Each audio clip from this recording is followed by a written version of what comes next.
Acharya દેવવ્રતજીએ doctor હેનીમેન applied homeopathy online અભ્યાસક્રમ અને organ of medicine digital development કાર્યક્રમનો કરાવ્યો પ્રારંભ। રાજ્યપાલ શ્રી આચાર્ય દેવવ્રતજીએ જણાવ્યું છે કે ભારતમાં પ્રાચીન ઋષિ પદ્ધતિની જીવનશૈલી રહી છે, જેમાં યોગ, પ્રાણાયામ, ધ્યાન અને આધ્યાત્મિકતાનો સમાવેશ થાય છે। હોમિયોપેથી સારવાર પદ્ધતિ ભારતીય ઋષિ પરંપરાનો ભાગ છે, જે માનવીના મન, આત્મા અને ચિત્તને યોગ દિશામાં લઈ જઈ સ્વાસ્થ્ય પ્રદાન કરે છે। રાજ્યપાલશ્રીએ ઉમેર્યું કે ડોક્ટર હેનીમેન પ્રેરિત હોમિયોપેથી સારવાર પદ્ધતિ માનવજાત માટે કલ્યાણકારી સાબિત થઈ છે, જેનો સમગ્ર દેશ સહિત વિશ્વમાં મહત્તમ પ્રચાર થાય તે માટે વિવિધ યુનિવર્સિટીઓમાં વ્યાપક સંભાવનાઓ રહેલી છે, તેમ તેમણે ઉમેર્યું હતું। રાજ્યપાલ શ્રી આચાર્ય દેવવ્રતજીએ આણંદ એનડીડીબી ખાતેથી ડોક્ટર હેનીમેન એપ્લાઇડ હોમિયોપેથી ઓનલાઈન અભ્યાસક્રમ અને organ of medicine digital development કાર્યક્રમનો પ્રારંભ કરાવ્યો હતો।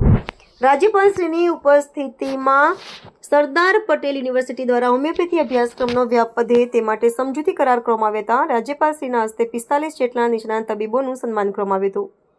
રાજ્યપાલશ્રીએ જણાવ્યું હતું કે પરંપરાગત સારવાર પદ્ધતિને પ્રોત્સાહન મળે તે માટે કેન્દ્ર સરકારે આયુષ મંત્રાલયની સ્થાપના કરી છે। ચોક્કસ લક્ષણો સાથે હોમિયોપેથી સારવાર પદ્ધતિમાં ઉપચાર થવાથી તેના અદ્ભુત પરિણામ મળે છે। હોમિયોપેથી તબીબોને સમર્પણ ભાવથી કાર્ય કરવા અને નાગરિકોમાં બીમારી ન આવે તે માટે પ્રાકૃતિક જીવનશૈલી અંગે વ્યાપક જાગૃતિ ઊભી કરવા અનુરોધ કર્યો હતો।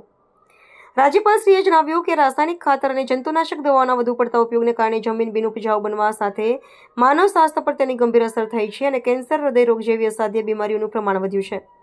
આમાંથી બચવાનો એકમાત્ર ઉપાય પ્રાકૃતિક ખેતી છે। પ્રાકૃતિક ખેતી અને ઓર્ગેનિક ખેતી વચ્ચે ખૂબ તફાવત છે। ઓર્ગેનિક ખેતીમાં ખર્ચ, મહેનત વધુ થાય છે અને ધાર્યું ઉત્પાદન મળતું નથી, પરંતુ પ્રાકૃતિક ખેતી નહિવત ખર્ચે વધુ ઉત્પાદન આપે છે અને જમીનનું સ્વાસ્થ્ય સુધારે છે। તેમણે ઉમેર્યું કે રાસાયણિક ખેતીના કારણે પાણીમાં નાઇટ્રેટ અને માતાના દૂધમાં પણ યુરિયા તથા કેમિકલ્સ મળી રહ્યા છે, જે માનવ સ્વાસ્થ્ય માટે હાનિકારક છે। તેનો એકમાત્ર ઉકેલ ગૌ આધારિત પ્રાકૃતિક ખેતી છે।